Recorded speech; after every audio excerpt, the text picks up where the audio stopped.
سلامون دوستانو، نن به د کپکټ څلورم درس ووایو. راځو په کپکټ کې په نیو ویډیو باندې کلیک کوو. دلته راځو یو عکس انتخابوو، ستاسو د خوښې یو عکس، هر عکس چې هغه عکس انتخابوئ. وروسته پر اډ باندې کلیک کوئ. کله چې پر اډ باندې کلیک وکړئ، موږ د ایډیټ اپشن ویله.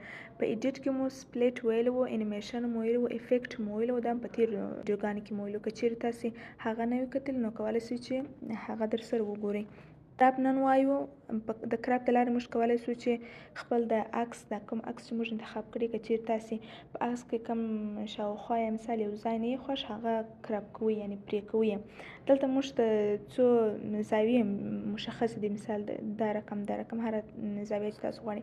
او دغه بیا د روټیټ بخش دی. مثال زموږ عکس ته چرخې ښکل کوي یا زموږ عکس ګرځي، مثال دا رقم.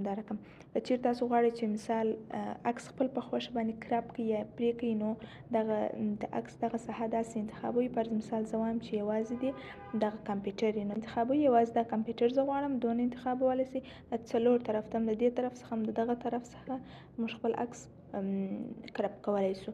اوس فرض مثال زه یوازې دغه کمپیوټر غواړم، پر دغه دونه مې کراپ کړئ، پر دغه چک مار باندې کلیک کوم یا دا چک مار انتخابوم، زموږ عکس نور پرې شو. بل اپشن لرو ډیلیټ. د ډیلیټ په واسطه تاسو کولی شئ دا کم عکس چې تاسو انتخاب کړي، یا فرض مثال څو عکسونه مو انتخاب کړي، په هغه عکسونو کې مو یو دانه عکس نه وي خوښ، نو د دغه ډیلیټ په واسطه تاسو کولی شئ چې دا ډیلیټ کړئ. عکس انتخابوم دلته، فرض مثال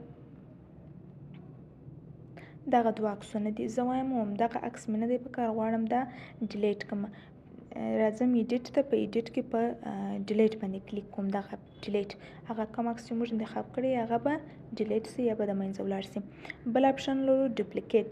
ډوپلیکیټ په واسطه موږ کولی شو چې خپل عکس څو ځلې راولو. فرض مثال دغه یو عکس ما راویستلی دی، زه وایم چې دغه عکس زر دقه انتخابوم. فرض مثال راځم دلته په دې پلس باندې کلیک کوم، راځم دلته هغه عکس انتخابوم، پیدا کوم، یعنی ډیر وخت نیسي.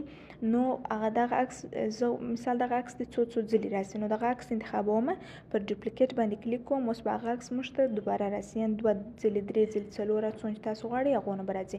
فرض مثال زه بیا ورباندې کلیک کوم، بیا په ډوپلیکیټ کلیک کوم، اوس به درې دانې عکسونه موږ څخه هغه رقم اضافه شوله. بل اپشن لرو ریپلیس. ریپلیس په واسطه موږ کولی شو چې د فرض مثال زه وایم چې دغه عکس ما نه دی خوښ، زه دغه عکس جایګزین کوم یا په اصطلاح تبدیلوم. مثال دغه عکس ما نه دی خوښ، د دې عکس پر ځای بل عکس راولم. زه راځم په ریپلیس باندې کلیک کوم، هغه عکس چې ما انتخاب کړی دی زه هم هغه عکس نه غواړم، مثال دغه عکس غواړم. اوس به کوم عکس چې موږ انتخاب کړی وو هغه تیر عکس لرې شو، په ځای دا بل عکس راغلی. نو دا د ریپلیس وظیفه وه. که چیرې دوستانو ویډیو مو خوښ شوی، چینل سبسکرایب کړئ، فالو یې کړئ، شیر یې کړئ او تر نورو پورې ورسوئ. مننه.